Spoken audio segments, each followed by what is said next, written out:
Welcome back, everybody. Today is Wednesday, August 24th, and you're getting another chapter of Sir Ginger's So Long, and thanks for all the ponies.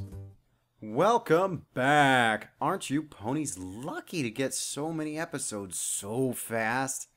I feel like I should be Pinkie Pie shouting that. Anyways, every pony, the podcasty portion of this episode is going to be about 20 seconds long because I don't really have anything to tell you because I'm recording this right after Chapter 2. So, without further ado, we'll be getting back to So Long and Thanks for All the Ponies, Part 3 by Sir Ginger. In the days when the galactic government was just being forged, mighty ships crossed vast distances in sub-lightspeed ships, communicating across long-wave sub-ether radio. In these ships, meaningful travel took an unfathomable time, and what with the size of space, big. Even when two ships did arrange to meet, their meeting was largely spent playing an enormous game of interstellar Marco Polo. By the time hyperspace had been invented, and the journey time reduced to mere hours, there were a great many of these aging hulks stuck out there still trying to locate each other. At around that time, the use of the teleport was still in its infancy, and beings were just being slung through millions of tiny wormholes in order to travel without ships, which is exactly as unpleasant as it sounds. Magical teleportation had existed more or less as long as magic, so the invention of a less reliable and less pleasant alternative looked like little more than the work of some sort of universal competition commission. Still, it is a universal fact that anything that exists will be morally objected to by some pony, someone, or some pan-dimensional monstrosity, and magical teleportation is no different. Religious groups, moral guardians, and just plain jealous life forms everywhere disdained magic in all its forms, in that unique kind of stupidity found only in intelligent species. All of these methods of travel are infinitely less surreal than the infinite improbability drive, which, although technically infinitely fast, has quite enough problems to keep it out of mass market by a significant margin. Any changes internal to the ship tend to be reversed on turning the machine off, but the fallout of so much improbability could cause many, many problems to anything it passes, anything from raining fish to the spontaneous creation and immediate combustion of the mayor of Warsaw. For any pony unused to the idea of infinite improbability, the effects of being on board while the drive was active were very disturbing, to say the least. To imagine what this is like, it is suggested that you consume at least 2 pan-galactic gargle blasters and stare directly into the mind of a complete lunatic, or rather don't, because that would be a silly thing to do. Fluttershy squeaked in terror as her hooves seemed to melt into the floor. Her head was rising as her neck lengthened, and her hair seemed to separate into hundreds of leaves. Fluttershy, you're turning into a tree. Stop it! Rainbow Dash had backed into a wall, and as her fellow Pegasus snapped back into her usual shape, she turned to look for Rarity. What in the hay is going on? Darling, please, try to compose yourself a little. If I am honestly expected to believe I am currently surrounded by small dancing brooms wearing tacky shoes, I can hardly do it with you getting me more stressed out than I already am. Some of us would like to go mad with dignity, thank you. Rarity huffed. The universe around them twisted up like a sodden sponge being wrung out, and from it squeezed the very stuff of creation, which was a rather disappointing grey-blue color. From it grew a million new worlds, which groaned for an instant under their own sheer absurdity before popping out of existence again. Then again, Rarity said, sounding embarrassed, perhaps dignity can be discarded for a moment or two? She got down from the Pegasus's back to where she had leaped with a shriek as one of the lurid worlds had slid towards her. Fluttershy had backed down towards them, and the three huddled together as everything continued to go completely and utterly oatmeal. Being a tree wasn't how I expected at all.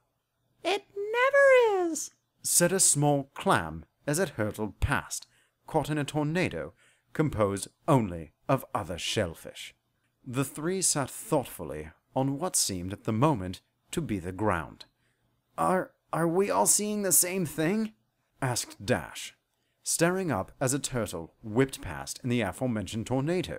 studiously ignoring the shellfish-only rule and wearing the closest to a haters gonna Stall? hate expression a turtle can muster. Shellfish tornado? Fluttershy nodded. Rarity chirped in. And a turtle. Seriously, it's not a girl show, just watch this. Thousands of odd-looking things constantly repeating the phrase, seriously, it's not a girl's show, just watch this, and sitting at the glowing boxes all around us? Check. Okay, either I'm mad, and I just think you two are answering me, or this is really happening. Or, Squeaked Fluttershy. we're all mad, and seeing the same non-real thing. The others considered this, but were interrupted. A voice rang out from above. It was chirpy, tiny, and had any of them known the word, computerized. It seemed to be painfully cheerful, and in a mood to share that mood with every pony it met, whether they liked it or not. Hi there! 425,009 to 1 against, and falling. Isn't that just great, guys? This is Eddie, your shipboard computer, just alerting you lovely strangers to our current improbability rating. Don't worry, guys. Everything will be hunky-dory in just 10 minutes. There are times in life when it seems events have reached a sufficient crescendo that any spectators could be reasonably expected to remain in a place while, say, a series of adverts were played, as long as a conclusion to those events is promised. Failing that, the narrator will sometimes take this as an opportunity to annoy every pony and switch to some other part of the story, which currently holds far less attention, in order to keep all parts moving at roughly an equal pace. The Hitchhiker's Guide to the Galaxy notes this phenomenon as extremely annoying, if necessary. In closing, it notes that the inventor of cliffhangers can officially go and stick his head in a whereupon the article ends. Infinite improbable what now? Improbability! Chirped Pinky. That's so cool! And what, asked Applejack, her voice flat, does that mean in real language? Only that they've just been rescued by the most advanced ship in the universe! Pinky was almost squealing.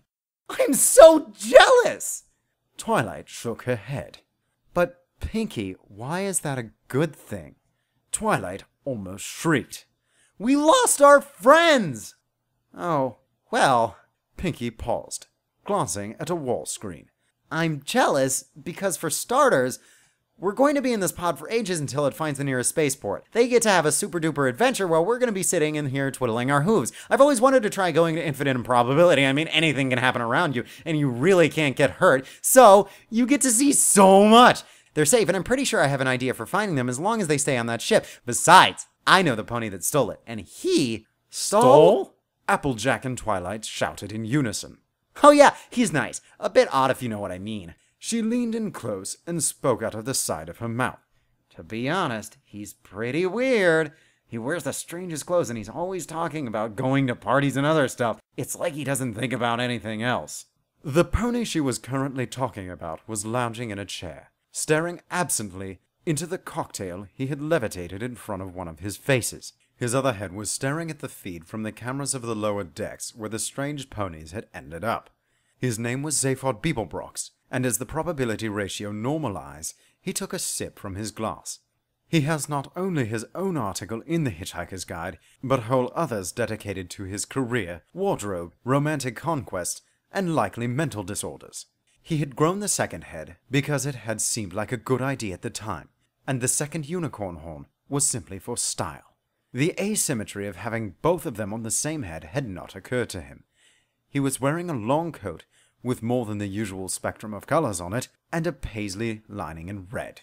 On both his heads rested mirrored sunglasses, several sizes too large, the purple color of which clashed in what he thought was a dashing way with his silvery coat and blue-streaked mane. He was currently enjoying his 8th very strong drink and idly scratching his cutie mark, a picture of himself. Eddie, I have to say, you did it well this time around. Yeah!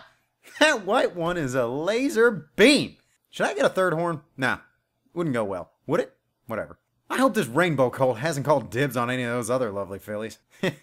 He chuckled, finished his drink, and slowly fell out of his chair. Oh, yes. It is invigorating to read this story. The grammar's a little off here and there, but nowhere near some of the things I've read in the past. And the writing and the humor is just so amazing and so spot on. Sir Ginger, this is a shout out to you because you are excellent, and I hope to continue reading this soon. For all of you who kept listening, I am glad. I'm very happy you stuck around, and I hope this is living up to your expectations. It's certainly amazing to me. I'll see you around.